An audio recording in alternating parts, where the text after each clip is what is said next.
Hunter x Hunter has a system that exalts the belief of the person in themselves. Through a spiritual contract. どうするんだ。制約と制約だ。制約と制約。そう、制約だ。すなわちルールを決めてそれを心に誓うんだ。遵守するとそのルールが厳しいほど使う技は爆発的な威力を発揮する。普段の念能力の補強が足し算なら条件付きの念能奥義は掛け算だ。強さが何倍にも膨れ上がる。その鎖にルールを作れ。お前の覚悟で守れる範囲のな。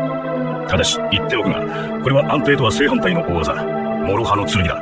もし誓いを破れば反動で念能力を失う危険があることを忘れるな。This is like a potential of what humans could be capable of in today's age. Basically, it all comes down to how much you believe in what you're doing and believe in yourself. And I know that sounds woo-woo and new agey, but it's engineerable. This is the engineering aspect of it. Now, there's more to this, but I'm going to break it down real quick to how I think this can be actually engineered in real life to do supernatural things. The laws of the universe have a order of priority. The number one highest priority law is nature abhors a vacuum. So normally the physical laws of the universe, they apply perfectly. But if there's a vacuum, nature will stop what it's doing, disregard all other laws just to close that vacuum. It doesn't matter what the law is because the highest priority law is nature abhors a vacuum. So how is a vacuum created? It's created through a pressure difference. So what do you mean by pressure? There's many different forms of pressure. There's water pressure, air pressure, pressure started from temperature, heat, cold. There's electrostatic pressure. There's also etheric pressure, like the vibes of a room, the vibes of a person, the awkwardness of someone, the intimidation of someone. Those kind of X factor, they all kind of can be lumped into etheric pressure. This also applies to belief. So there's a belief pressure, an etheric belief pressure. And when there's a difference in pressure, a vacuum is created. And when a vacuum is created, what does nature do? It disregards everything just to close that vacuum. And the way it closes the vacuum is along the path of least resistance. If you are able to harness the path of least resistance, supernatural things happen. It's hard to control what you believe in, and the best way I can explain it is like if you bought a machete from Home Depot, you could say that you believe that it's a magical sword and it can cut through anything. You can say that, you can think that you believe that, but subconsciously you probably don't actually believe that. I mean, I'm sure maybe it's possible. I doubt it though. But you wouldn't actually believe it. But if you made a sword from iron that you mine yourself, that you put into a certain alloy of titanium and I don't know, some weird metals, and the handle of the sword was made from wood that was taken from a 300-year-old tree that was struck by lightning, and then you took that sword, assembled it, and you bring it to like a field during a thunderstorm, and it gets struck by lightning at 11:11 p.m. on 11/11 in November of 2011 or something like that. Then what would you think about that sword? Would you think that sword was more magical than the machete you bought at Home Depot? Of course you would. That's what I mean. Like, you're building resolve. Curses of the spiritual aura or Nen. The way curses work is like you can use them to amplify one's spiritual ability through some sort of self-imposed sacrifice or restriction. Curses can also be used to force restrictions, limitations on others even when consent is not given. The cost of doing this is usually not worth it. For example, one of the characters does a thing with a knife on a chain. He puts it into the person's heart and asks them a question. If they answer the question wrong, then the conjured spiritual aura will pierce his heart and kill the guy. 実に不快だ。天の昇る感触、耳障りな音、血の匂い、全てが神経に触る。なぜ貴様は何も考えず、何も感じずにこんな真似ができるんだ。答えろ。殺せ。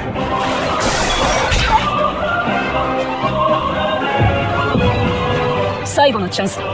貴様の心臓に戒めの鎖を差し込む。私が定めた法を破れば即座に鎖が発動し、貴様の心臓を握りつくす。定められた法とは私の失言に偽りなく答えること。それさえ守ればしばらく生かしておいてもね。他の中はどこにいる。くたばっバカが。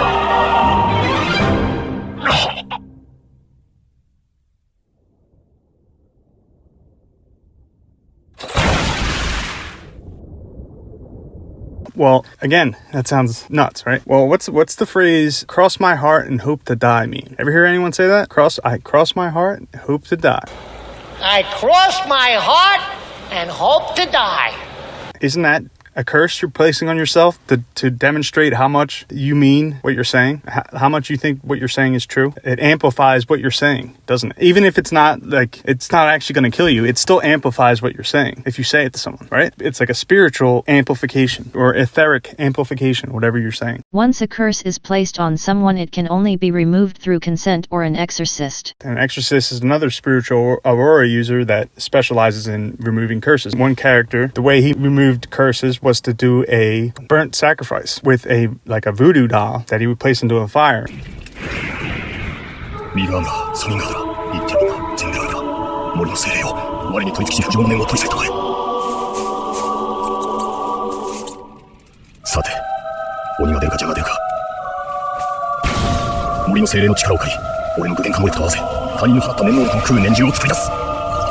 And then he had to carry the weight of the curse for like a certain amount of time until his power removed the curse, and he could remove curses from other people. The Nen magic system of the anime Hunter x Hunter is based around demonstrating one's resolve or belief in themselves. This begins with 4 major principles on mastering one's aura/self. 10. The ability to envelop your body in a shroud of Nen aura, making it tougher and slowing the effects of aging. The first one is 10. It means to shroud. So it's like to shroud your body in auroric flow. Control the aurora coming out of your body and keep it contained. 10 also is similar to tension.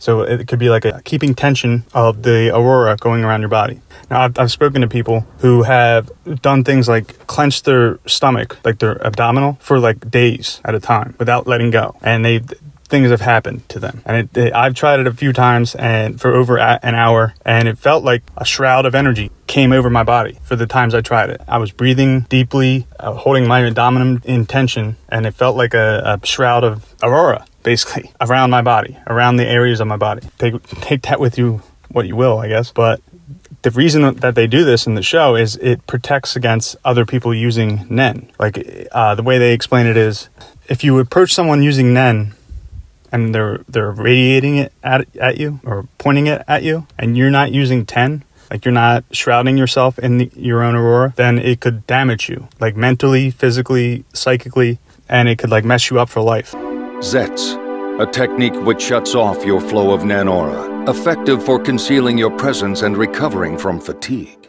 The next major principle is HxH.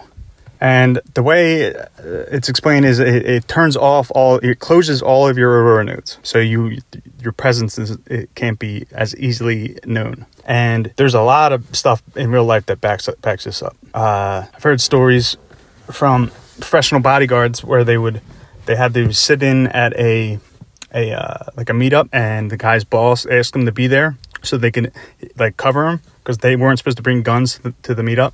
So he said, just be at the location and just be discreet so they don't see you, just in case if anything happens. So the guy got there, he tells the story, he says he got there like an hour earlier, and he sat on the bench, a bench, like a parkside bench right next to where they were going to meet, and he just laid down there. And he said the entire time he just thought of himself as a part of the bench. He had his mind completely empty, and he said he just thought of himself as a part of the bench. And they went through the meeting happened, and then after the meeting, the guy's boss came up to him and said, "Where were you? I thought you were supposed to be around us, just in case something happened." He's like, "I was there the whole time." He's like, "No, you weren't." And he's like, and then he repeats exactly what the guy said during the meeting. And he goes, "Holy shit, how were you there?" He's like, "I was right on that bench." He's like, "There's no way you were on that bench. We were right in front of it." And he's like, "That's where I was." And it's because he closed all his aurora nodes, subconsciously, if this is how it actually works, and he was able to remain unseen. Hunters learn this a lot when they're just naturally, when they're hunting a prey, and they have to be quiet. They blend in with the surroundings, so that at like a cursory glance, you wouldn't be able to notice them, because their energy is with the surroundings. Animals also do this. Like if you like a stalking lion or stalking cat, their presence. They keep their presence as small as possible, so you can't even notice them, like with your sixth sense type deal. Like if you're trying to sneak up on someone behind their back, they'll almost always notice you. Like they'll feel something coming up to you. Like if you look at someone in a crowd, and you want them to see you, chances are they'll turn and see you, even if you're behind them. But if you don't want to be seen, if you blend in with the crowd, think yourself as a part of the crowd, and be inconspicuous, I guess, they don't see you. So it's like a way of turning off your aurora nodes, turning off your presence, your spiritual presence. That's what it is, basically, Zetsu. And it helps with all kinds of stuff, like getting around Nen users in the show, because then they can't sense your presence. But yeah, that's what Zetsu is. Ren, a technique for creating an especially strong Nen aura. It is crucial for increasing your power. Ren is when it gets kind of interesting because it dives into the prickly goosebumps, which is a fascinating subject. There's a lot more to it, but our bodies relate the prickly goosebumps in at least two ways that I know of. One would be within certain crystals that are mulberry-shaped within our pineal gland. They're mulberry-shaped calcite crystals. And it's also related to our bones, which are crystals, piezoelectric crystals. What is meant by piezoelectricity? It means that as pressure is applied, the crystal will produce electricity or a voltage. So when pressure is applied to our bones or our pineal gland, a voltage arises in us. And I think that is felt in humans as the prickly goosebumps. This is how we feel that rise in electrical voltage. I've only experienced the prickly goosebumps at the perfect moment a few dozen times, but one of the only times it occurred during a sporting event was while I was running the 400-meter dash during a track meet. I never ran faster than insert average time seconds in the 400-meter dash during my 12 years of running track competitively. The 400-meter dash is technically called a dash because it's really a run at 99% speed to the 300-meter mark, then try not to collapse in the last 100 meters. During one of my last track meets, I was coming up on the 300-meter mark and I could feel my muscles shutting down and turning to jello as per usual. But during this particular race, a girl I had a crush on happened to be on the fence surrounding the track, and she was cheering for me. As a result, I got the prickly goosebumps. And instead of all my muscles turning to jello and shutting down in the last 100 meters, my muscles got reinvigorated and stronger. It was like the muscles of my body simply decided that they were no longer tired. Fatigue no longer mattered. I was able to run at 100%, even faster than what I was running at for the first 300 meters. I probably ran the 400-meter dash over 100 times in high school. And the only instance in which my legs didn't feel like jello after the 300-meter mark was the time I got the prickly goosebumps as a senior and my crush was cheering. It felt like my body was feeding on the electricity of the pricklies. Anyway, I ran almost 2 seconds faster than my normal time. I never sniffed that time before or after that race. 2 seconds in the 400-meter dash is like 40 to 60 meters ahead of my normal self. The prickly goosebumps allow me to break the laws of my physical body. If you notice how everyone wears headphones when they work out, right? The reason why I would wear headphones when I work out is so when I'm working out and a song that I like, a motivational song, I guess, comes on and I'm doing a rep and I'm about to it's my final rep or something during the workout, the song gives me the prickly goosebumps and it lets me push past what I normally wouldn't be able to do without the prickly goosebumps. So it's like supercharging you. The prickly goosebumps literally supercharge you. It's not like a fake TV show. It's real. It supercharges your body. It amplifies all your cells in your body. And it's like electricity.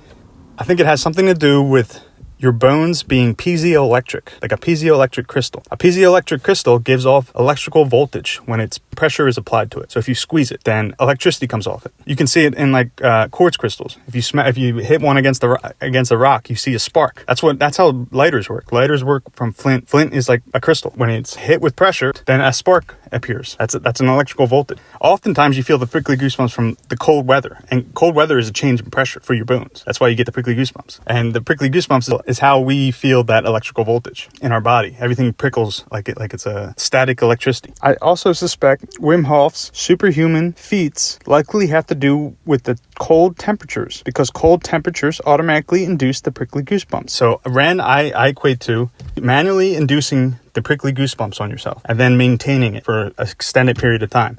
And when the people in the show, when they first start learning Ren, they can only hold it for like a minute, not even a minute. And they have to slowly build up to be able to hold it for like 10 minutes, then 30 minutes. By the end, they can hold it for like an hour. So you're a supercharged body the entire time that you are in Ren or whatever. So I think that's how it could relate to real life. It's a maintaining of the prickly goosebumps to do supernatural things that you wouldn't normally be able to do. It's most noticeable when it comes to fatigue, like when you can't finish your last rep in a workout, or when you can't keep up your speed in a race. With the prickly goosebumps, it supercharges your body, so the fatigue just goes away. You don't even feel it. So I think Ren is 100% real. It's the prickly goosebumps, and it's maintaining the prickly goosebumps. Hatsu, the release of your Nen aura after using Ren to boost it.